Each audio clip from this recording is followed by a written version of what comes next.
체육관에서 소유, 사용, 관리하는 시설 및 그 시설의 용도에 따른 업무 수행으로 말미암아 우연한 사고로 법률상 손해배상 책임이 발생하는 경우 이를 보상해주는 보험이 바로 영업배상 책임보험입니다. 이는 음식점뿐만 아니라 영업시설을 운영하는 업체는 보험에 가입이 되어 있으며 주변의 소규모 체육관 역시 임의 가입에서 의무 가입으로 확대될 것이라는 소식이 있습니다.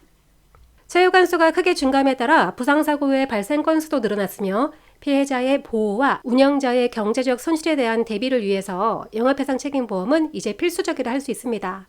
꾸준히 운동을 하시거나 취미활동을 찾으시는 분들이라면 다양한 운동을 하고 배울 수 있는 주변 체육관에 방문하게 됩니다. 급격한 방향 전환이나 대련 중에 특히 많이 다치게 되는 부위가 무릎인 만큼 전방 십자인대 손상은 빈번하게 발생되는 부상입니다.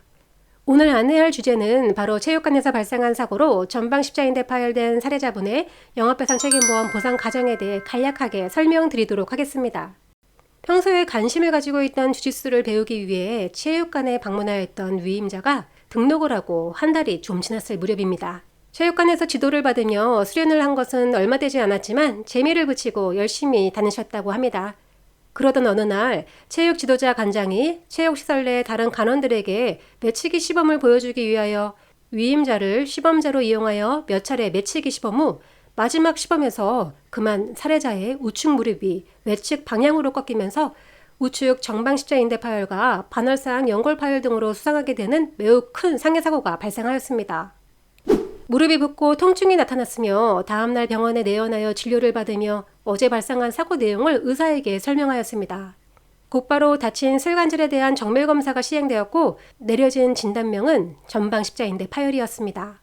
십자인대 부분 파열 시 인대의 손상 정도가 심하지 않고 젊은 나이에서는 되도록이면 수술하지 않고 움직이지 않게 고정하는 방법으로 시간이 지남에 따라서 회복하는 것을 추천하기도 합니다.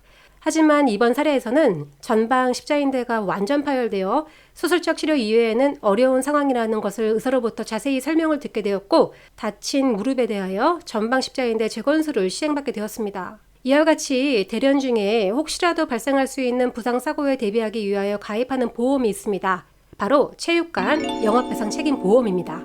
체육관 측에서는 일정 비용을 지불하고 배우는 회원을 상대로 혹시 모를 불상사로 인해 발생할 수 있는 사고에 대비하고자 들어놓는 보험입니다. 하지만 체육관에서 발생한 모든 사고가 보험 처리 가능한 것은 아니며 보험 가입이 되어 있지 않아 혜택을 받지 못하는 경우도 발생하오니 이 부분을 꼭 체크받으시길 바랍니다. 그렇다면 위 사례자와 같은 경우 체육관 책임은 어떻게 될까요? 당연히 체육관의 책임은 성립합니다. 체육관의 시범 코치 등의 관리자는 회원들이 교육 도중 다치지 않게 감독하고 관리할 책임이 있습니다. 그러므로 이를 게을리하여 발생한 사고에 대해서는 분명 책임을 회피하기 어려우며 이때에는 가입되어 있는 영업배상 책임보험을 통하여 처리가 가능할 것입니다. 하지만 고의 사고나 철저한 관리 감독이 이루어진 상황에도 불구하고 본인 잘못으로 발생한 체육관에 가실 책임이 없는 사고에 대해서는 당연히 보험 처리가 불가할 것입니다. 순간 강한 외력이나 방향 전환, 그리고 무릎 관절 가동 범위를 넘어가는 상황에서 발생되는 부상이 전방 십자인대 파열입니다. 걱정되는 것은 후유 장애이며 적극적인 치료 후에도 남게 될 가능성 또한 배제할 수 없습니다.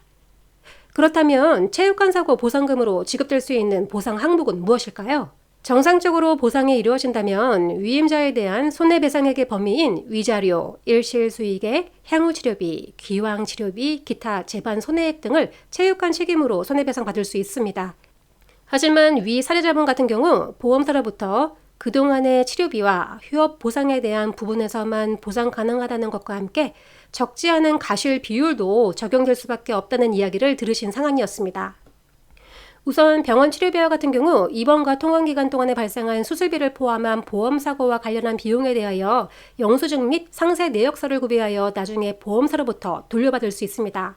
그 외에 입원 기간 동안 경제적 활동을 하지 못하여 발생한 소득의 감소에 대한 부분을 보존받을 수 있으며 이것이 바로 휴업 보상입니다. 그러나 이번 사례에서 면밀하게 검토하여야 할 항목이 한 가지 더 있습니다.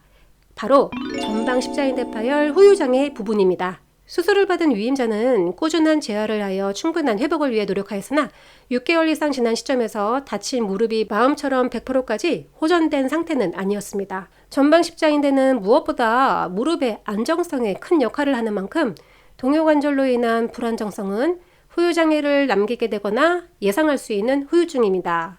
전문의 후유장애 평가 결과 슬관절의 노동능력의 상실로 인한 장애율 29%의 2분의 1을 적용하여 영구장애에 해당한다는 진단을 받게 되었습니다. 이를 근거로 하여 전방 십자인대 파열 후유장애로 인한 상실 수익액을 포함한 손해액을 산정 후 사정서를 해당 보험사에 제출하였습니다. 그러나 보험사에서 진행한 의료자문 결과 10%에도 못 미치는 장애율과 한시 장애에 해당한다는 주장으로 분쟁이 발생되었습니다. 체육관 사고 보상금에 해당하는 사안에서 후유장애로 인한 일실 수익액의 산정이 가장 큰 영향을 미치는 부분이므로 보험회사와 피할 수 없는 분쟁이 발생하는 것은 불보듯 뻔한 일이었습니다. 이에 대한 의견의 대립이 해소되지 않는 때에는 제3의 의료기관 및 상급병원을 정하고 후유장애 및 노동능력 상실률 등에 대한 재감정 및 동시감정을 진행할 수도 있지만 후유장애와 관련하여 대부분 소극적인 태도를 보이는 것이 현실이기에 피해자가 만족할 만한 결과를 얻어내는 것은 굉장히 어려운 일입니다. 장기간의 분쟁 끝에 영구장애를 인정받는 것은 물론 60% 이상의 체육관 가실 책임 비율을 확정함으로써 이에 해당하는 명확한 일실 수익액을 인정받아 손해사정이 완료되었고 위임자에게는 정당한 보상 보험금이 지급될 수 있었습니다. 우연한 사고로 발생한 체육관 사고로 인해 후유장애 등이 잔존한다면 그 부분에 대해 보상받을 수 있는 사항을 꼭 체크해 보시고 현재 본인의 상황이 부당하다고 느끼신다면 여기 보상 채널의 상담창을 이용하시어 정당한 권리를 찾아보시기 바랍니다.